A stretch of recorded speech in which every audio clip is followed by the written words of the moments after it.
ચાલો આજે આપણે ધોરણ 9 વિષય ગણિત ચેપ્ટર નંબર 2 બહુપદીઓ એમાં ઉદાહરણ નંબર 10 જોવાનું છે, જેની રકમ છે અવયવ પાડો x ઘન ઓછા 23x વર્ગ વત્તા 142x ઓછા 120. અલગ રીતનો દાખલો છે. આપણે અત્યાર સુધી 3 સ્ટેપ હતા અને કહેતા કે અવયવ પાડો, પણ હવે છે 4 સ્ટેપોને કીધું છે કે અવયવ પાડો. તો કઈ રીતે આપણે અનુસરવાની છે? તો કે જો પેલા તો છે ને આપણે આને બહુપદીનું નામ આપી દઈએ. p of x બરાબર શું છે? અહીંયા x નો ઘન ઓછા 23x નો વર્ગ વત્તા 142x ઓછા 120. તો હવે અહીંયા કાં તો x ની જગ્યાએ 1 મૂકવાનો અથવા તો x જગ્યાએ -1 મૂકીને ચેક કરવાનું, કાં તો 1 કાં તો -1. આ બે માંથી જો આપણું કદાચ કામ બની જશે તો આપણે પેલા છે ને 1 મૂકીને ટ્રાય કરીએ. જો 1 માં જવાબ નહીં આવે તો -1 મૂકીને આપણે ટ્રાય કરશું. તો જ્યાં x છે ત્યાં આપણે 1 મૂકશું. x બરાબર 1 મૂકીએ. x બરાબર 1. અહીંયા પણ x ની જગ્યાએ 1 ને એનો ઘન ઓછા 23, x ની જગ્યાએ 1 ને એનો વર્ગ વત્તા 142, x ની જગ્યાએ 1 ઓછા 120.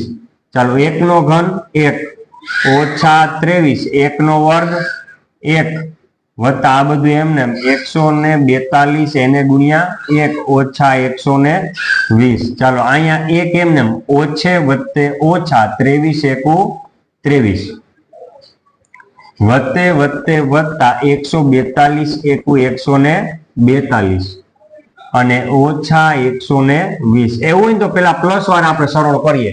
વત્તા 1 વત્તા 142 એટલે 143, ઓછા 23 ને ઓછા 120 એટલે ઓછે ઓછે શું થાય? વત્તા વત્તા એટલે સરળો. 120 માં 23 ઉમેરો તો 143 જ થશે. બે માંથી મોટું કોણ? 120. એની નિશાની માઇનસ, તો અહીંયા માઇનસ. એટલે કે p of 1 બરાબર 0. ચાલો 0 આવી ગયો એટલે હવે આપણે -1 કે અન્ય કોઈ સંખ્યા મૂકવાની જરૂર નથી, કારણ કે x ની જગ્યાએ 1 મૂક્યો તો જવાબ શું આવ્યો? 0. એટલે કે x બરાબર 1. આપણે x ની જગ્યાએ 1 મૂક્યા ને, x ની જગ્યાએ 1 મૂક્યા એટલે x બરાબર 1. હવે +1 આ બાજુ જાય તો કેવા થાય? -1 ને એના બરાબર 0. એટલે કે મને આમાંનો એક અવયવ મળી ગયો. જો x ઓછા 1 બરાબર 0 એટલે કે એક અવયવ, તેથી એક અવયવ x ઓછા 1 છે. 3 અવયવ મળશે, એક અવયવ મળી ગયો. હવે વાત આવશે સહગુણકની. જો સહગુણક અહીં x ઘન નો સહગુણક કોઈ ન હોય તો કોણ હોય? 1. એટલે 1. x વર્ગ નો સહગુણક કોણ છે? તો કે -23. x નો સહગુણક છે 142 અને છેલ્લે -120. એમને અચળ પદ એમને મૂકી દેવાનું. જો પદ્ધતિ કઈ રીતના જશે, અહીં સુધીની પદ્ધતિ સમજાઈ ગઈ કે x બરાબર 1 લીધો એટલે +1 આ બાજુ x -1 એટલે x -1 છે ને એ એક આપણો અવયવ થઈ ગયો, x ઓછા 1. હવે શું કરવાનું? તો કે રકમમાં જો x નો ઘન છે, x ઘન નો સહગુણક 1, x વર્ગ નો સહગુણક -23, x નો સહગુણક 142 અને -120 અચળ પદ એમને એમ. હવે જો આપણે x બરાબર શું હતું? 1. x બરાબર 1 લીધું ને એટલે 1 મૂકવાથી આપણને જવાબ શું આવ્યો? 0. એટલે આપણે 1 લેવાનું. શું લેવાનું? 1. p of 1 એટલે અહીં આપણે 1 લેવાના. હવે અહીં 0 થી શરૂઆત કરવાની. હવે જો 1 ગુણ્યા 0, જોજો આપણે ક્રોસમાં છે ને પછી આપણે ગુણાકાર કરશું. 1 વત્તા 0 1, ઉપર સરવાળો ને ક્રોસમાં ગુણાકાર. 1 વત્તા 0 1, હવે ગુણાકાર. 1 એકુ 1, બરોબર. 1 ગુણ્યા 0 ન કરતા 1 એકુ 1, ઉભો સરવાળો કરવાનો. 1 વત્તા 0 એટલે 1, હવે ક્રોસમાં ગુણાકાર. 1 એકુ 1, હવે સરવાળો કરો. ઓછા 23 વત્તા 1 એટલે ઓછા 22 થાય ને. ઓછે વત્તા ઓછા, ઓછા એટલે બાદબાકી. 23 માંથી 1 જાય તો 22. મોટા નિશાની મોટા 23 એની નિશાની માઇનસ, તો અહીંયા માઇનસ. હવે ક્રોસમાં ગુણાકાર. 1 ગુણ્યા 22 તો 22 એકુ 22 અને વત્તે ઓછે ઓછા. પાછું એ પણ કરવું પડે ને. તમે 1 અને 22 નો ગુણાકાર કર્યો તો પ્લસ માઇનસ માઇનસ. હવે વત્તા 142 ને ઓછા 22 એટલે જવાબ આવશે 120, પણ પ્લસમાં, કેમ કે બે માંથી મોટું કોણ? 142. એની વત્તા. હવે 1 ગુણ્યા 120, 120 એકુ 120 માઇનસ 120 પ્લસ 120 શું થઈ જશે 0. અહીંયા 0 થી શરૂઆત કરી તો અહીં 0 પૂરું થવું જોઈએ. બરોબર. હવે જો શું કર્યું, આ જે લાઈન હતી ને આપણે શું હતું, સહગુણક પણ કોનો, x ઘન x વર્ગ x અને 120 ઓછા 120 અચળ પદ.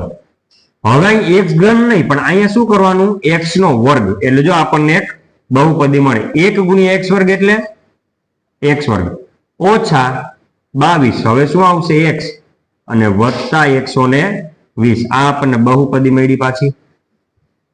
શું કહ્યું, આપણે જે નીચે આંકડા આવ્યા ને, નીચે આંકડા આ 1 છે, 1 એટલે અહીંયા x નો ઘન સહગુણક થી શરૂ કર્યો તો અહીં x વર્ગ થી ચાલુ કરવાનો. 1 ગુણ્યા x વર્ગ એટલે x વર્ગ ઓછા 22x વત્તા 120. ચાલો આ જે છે x વર્ગ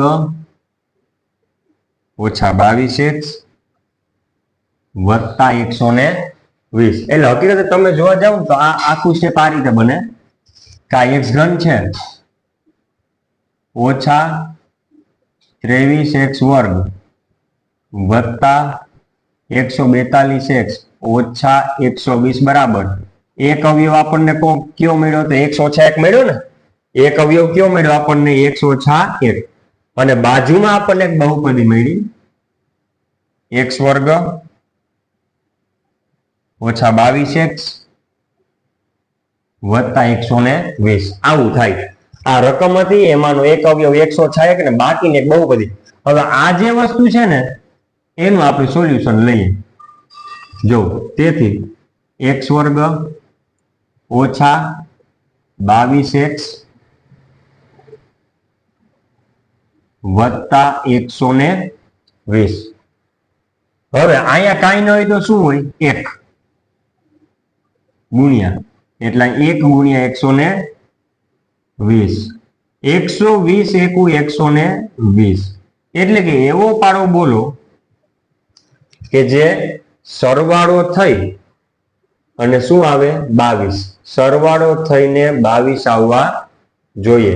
તો એવો આપણે ભાગ ગોતવો પડશે કે 120 પાડામાં આવે. કેમ કે જો અહીંયા 1 છે ને 120 તો 1 ગુણ્યા 120 120. તો એવો પાડો બોલો જેમાં 120 આવે અને પાછો સરવાળો કરીને 22. તો સિમ્પલ છે 12 10 120. 12 ગુણ્યા 10 120. હવે x વાળું છે તો અહીં x અને x. તો જો સરવાળો કરો 12 માં 10 ઉમેરો તો શું થઈ ગયા 22. એટલે હવે આ સ્ટેપ આગળ કેમ વધશે, તો કે પહેલું સ્ટેપ તો એમને લખવું પડે x વર્ગ બરોબર. હવે 12x ને 10x લખી નાખો. 12x 10x છેલ્લે વત્તા 120. હવે આપણે સરવાળો કર્યો. સરવાળો બે રીતે થાય, ઓછે ઓછે વત્તા અને વત્તે વત્તે વત્તા. સરવાળો બે રીતે થાય. 12 માં 10 ઉમેરો 22, ઓછે ઓછે વત્તા અને વત્તે વત્તે વત્તા. પણ હવે 22x છે એની નિશાની શું, માઇનસ. તો મોટા ને માઇનસ આપો. 12 અને 10 માંથી મોટા 12 છે એને માઇનસ ની નિશાની આપો તો નીચેની નિશાની ના આવે. તો આપણે છેલ્લી નિશાની આવશે માઇનસ અને માઇનસ. હવે આ બે સ્ટેપ છે એમાંથી આપણે કોમન શું નીકળે, x. x બે વખત હતા, એક વખત વધે ઓછા. x નીકળી ગયો તો હવે વધશે ખાલી 12. હવે અહીં ઓછા છે અહીં વધે એટલે મારે ઓછા 10 કાઢવા પડે. કેમ કે 12 10 120 થશે. તો અહીં ઓછા x ના બદલે વત્તા x, વત્તા ના બદલે ઓછા. 12 10 120 એમાં 10 નીકળી ગયા તો વધે કોણ 12. 120 ના ભાગ પડે ને, 12 10 120, 10 નીકળી ગયા તો વધે 12. તો x ઓછા 12 x ઓછા 12 જે છે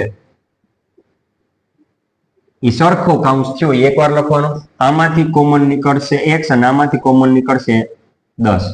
એટલે આ આપણને બીજા બે મળી ગયા. એટલે કે હું ફરીથી પાછી રકમ લખું, x નો ઘન ઓછા 23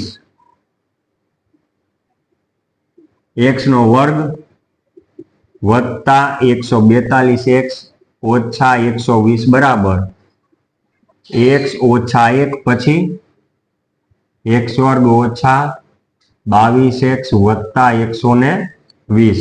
હવે x ઓછા 1. હવે આ જે છે એનું હમણાં જ આપણે કર્યું ને ભાગ મેળવા. x ઓછા 12 x ઓછા 10 x ઓછા 12 x ઓછા 10. આ જો અવયવ મળી ગયા આપણને. આખી રકમ છે ને એના અવયવ શું તો કે x ઓછા 1, x ઓછા 12, x ઓછા 10. ફરીથી આખો દાખલો કેમ થયો? પેલા તો 1 અથવા તો -1 ચેક કરી લેવાનું. આપણને 1 મૂકીને જવાબ 0 આવ્યો. જો ના હોત તો -1 મૂકત. 1 થી જવાબ આવી ગયો એટલે p ઓફ 1 બરાબર 0 એટલે x ની જગ્યાએ 1 મૂક્યો, x બરાબર 1 +1 આ બાજુ -1 એટલે કે 1 આપણે અવયવ મળ્યો x ઓછા 1 આ રહ્યું x ઓછા 1. પછી આપણે શું કર્યું? સહગુણક 1 -23 142 -120. અહીંયા 0 મૂકવાનું, 1 માં 0 ઉમેરો એટલે 1, પછી ક્રોસમાં ગુણાકાર 1 ગુણ્યા 0 નહીં કરવાનું, 1 એકુ 1 સરવાળો -22 એકુ -22 સરવાળો 120 એકુ 120 અને 0 આવી જવું જોઈએ. પછી અહીંયા x નો વર્ગ, x અને અચળ પદ તો 1 ગુણ્યા x વર્ગ એટલે x વર્ગ ઓછા 22 ગુણ્યા x એટલે ઓછા 22x ને વત્તા 120. હવે આ વસ્તુ જે છે એને આવી રીતે લખી કે આ બહુપદી છે x ઓછા 1 તો પેલો અવયવ મળી ગયો તો બાકીનું બહુપદી આ. હવે આ બહુપદીનું ફરીથી આપણે સાદુરૂપ આપ્યું, આપણે અવયવ પાડ્યા તો બીજા બે અવયવ જે આપણે જોતા હતા એ પણ મળી ગયા. તો ઉદાહરણ નંબર 10 આપણે પૂરો કરીએ છીએ.